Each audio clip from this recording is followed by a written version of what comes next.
الحمد لله نحمده ونستعينه ونستغفره ونؤمن به ونتوكل عليه ونعوذ بالله من شرور أنفسنا ومن سيئات أعمالنا من يهده الله فلا مضل له ومن يضلله فلا هادي له ونشهد أن لا إله إلا الله وحده لا شريك له ونشهد أن سيدنا وسندنا وحبيبنا ومولانا محمد وبارك وسلم أما بعد فأعوذ بالله من الشيطان الرجيم بسم الله الرحمن الرحيم إن الله يأمر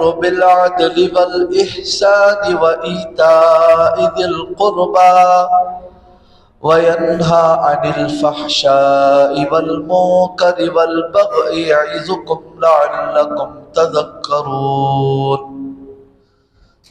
قال النبي صلى الله عليه وسلم الظلم ظلمات يوم القيامة أو كما قال عليه الصلاة والسلام صدق الله العظيم وصدق رسوله النبي الكريم ونحن على ذلك لمن الشاهدين والشاكرين والحمد لله رب العالمين. بزرگان محترم، عزیز دوستو،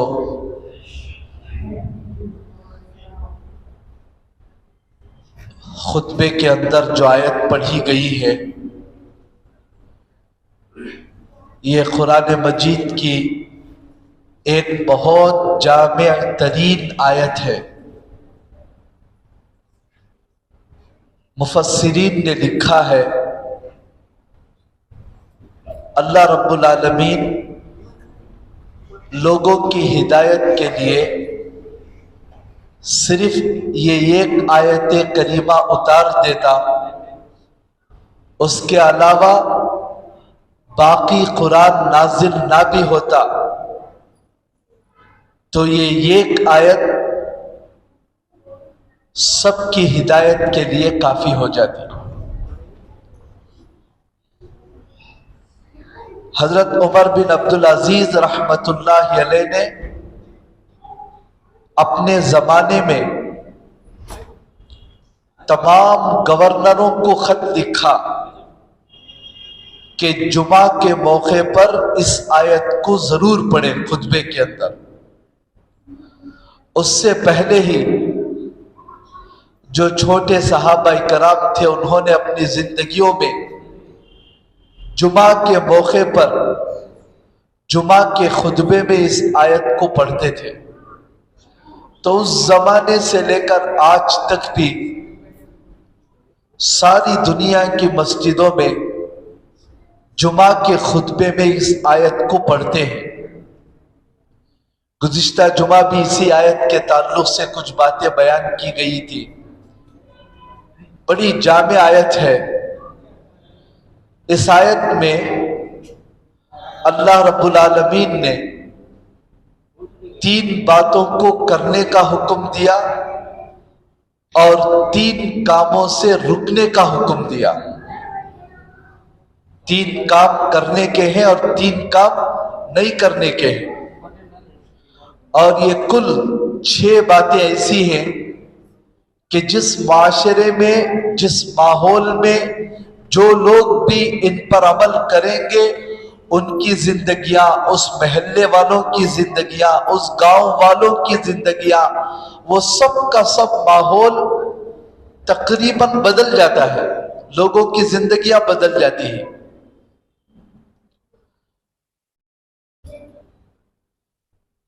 تو اس آیت میں اللہ رب العالمین نے سب سے پہلا حکم دیا تھا عدل کا. ان اللہ یأمر بالعدل، بے شک اللہ تعالیٰ عدل کا حکم دیتا ہے. اور عدل کسے کہتے ہیں؟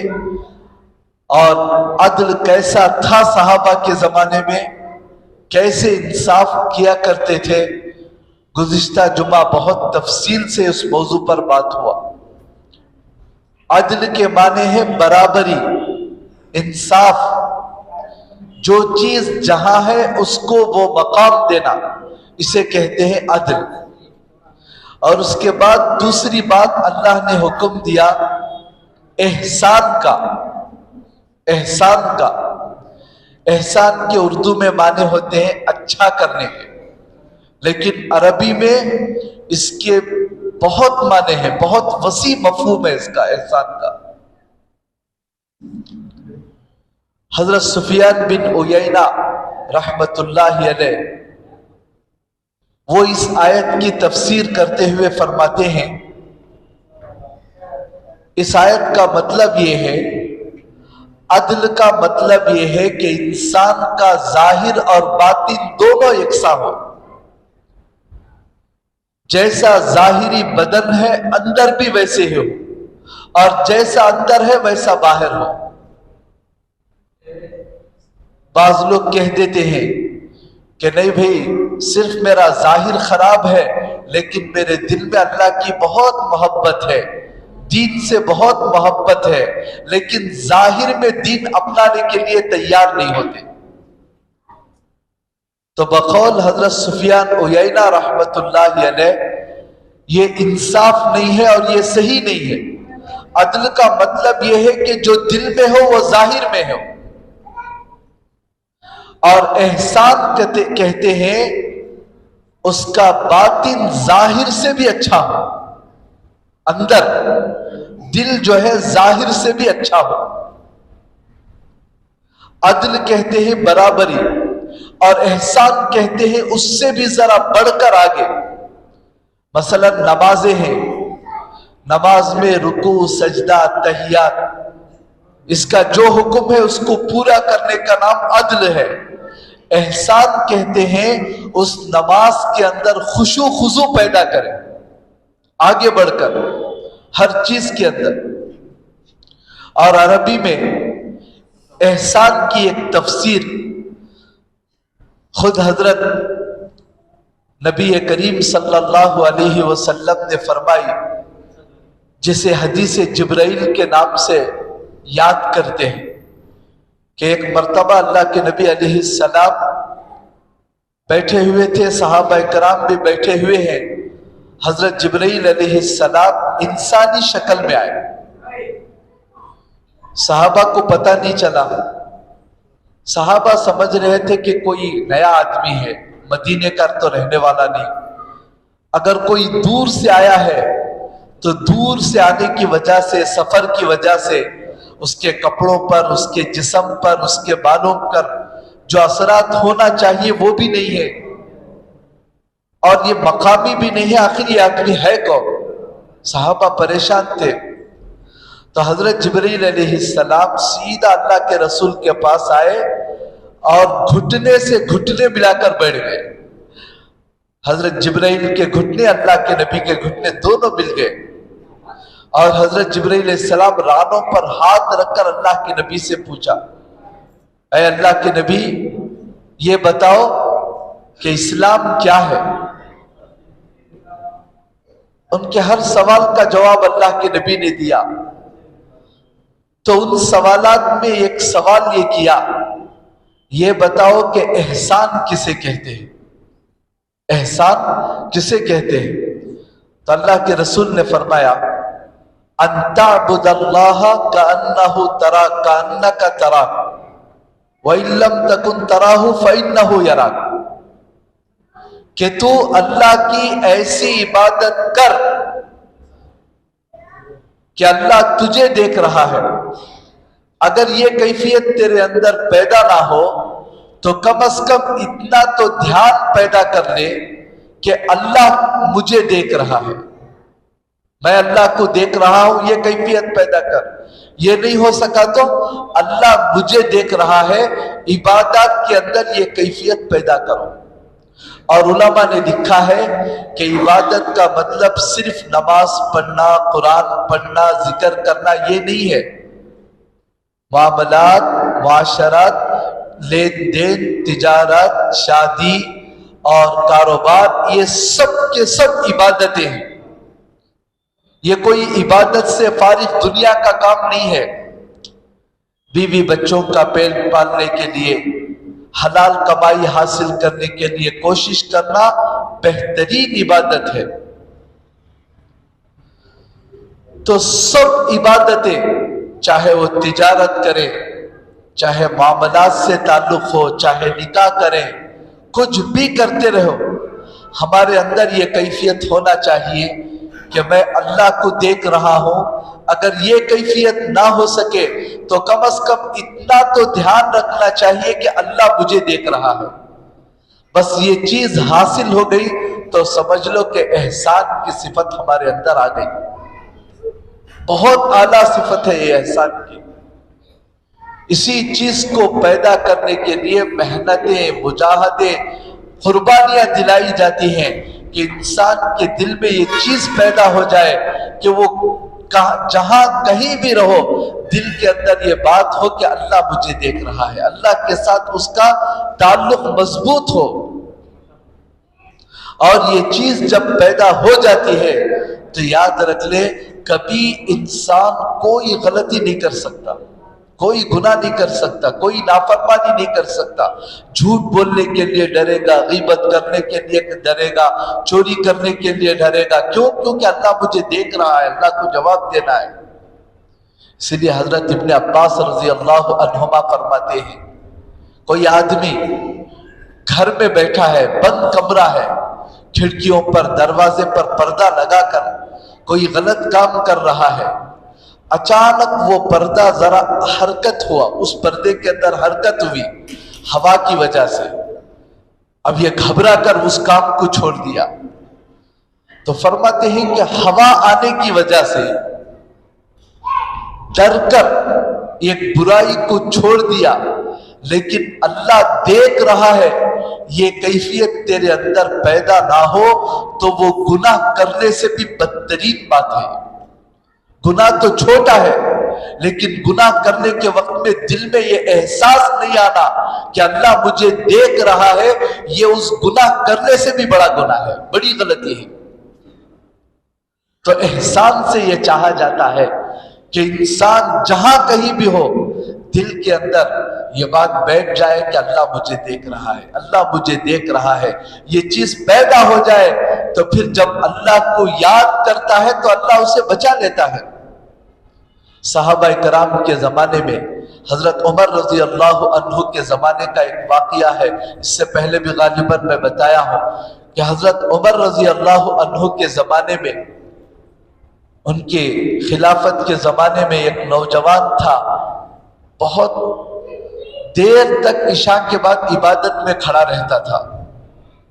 اور اس زمانے میں بھی کوئی نوجوان نماز پڑھ رہا ہے، روزہ رکھ رہا، سنت کے مطابق چل رہا، تو لوگوں کو رشک ہوتا ہے۔ تو حضرت عمر بھی اس نوجوان کو دیکھ کر بہت رشک کرتے تھے۔ کیا نوجوانی کا زمانہ، کیسے کیسے تقاضے رہتے ہیں نوجوانوں کو۔ تو ایسے زمانے میں یہ بیچارہ رات کے وقت میں کتنی دیر تک اللہ کے سامنے کھڑا رہتا ہے، بہت تعریف بھی کرتے تھے، بہت چاہتے بھی تھے۔ اس نوجوان کا ایک بوڑھا باپ تھا، اس کا معمول تھا عشاء کے نماز کے بعد عبادت کر کے رات میں جو ہے اپنے باپ کے پاس جاتا اور اپنے باپ کی خدمت کیا کرتا تھا۔ تو ایک مرتبہ رات کے وقت میں نکلتا تو راستے میں ایک عورت تھی، ایک عورت کا گھر تھا، وہ بھی نوجوان عورت، اور وہ اس کے اوپر عاشقہ بن گئی، اس کے عشق میں مبتلا ہو گئی۔ اس نوجوان کی محبت عورت کے دل میں پیدا ہو گئی۔ اب یہ عورت انتظار میں رہتی روزانہ کہ یہ نوجوان کب مسجد سے نکلے گا اور میں اسے کچھ بہکاؤں، اور یہ بہت کوشش کرتی کہ میری طرف دیکھے، میری طرف لپکے، مگر اللہ نے اتنا تقوی پرہیزگاری تو اس نوجوان کو دی تھی کہ وہ نگاہیں نیچے کرتے ہوئے ہمیشہ چلے جاتا تھا، دیکھتا نہیں تھا۔ اتفاق سے ایک مرتبہ وہ عورت بہت بن سور کر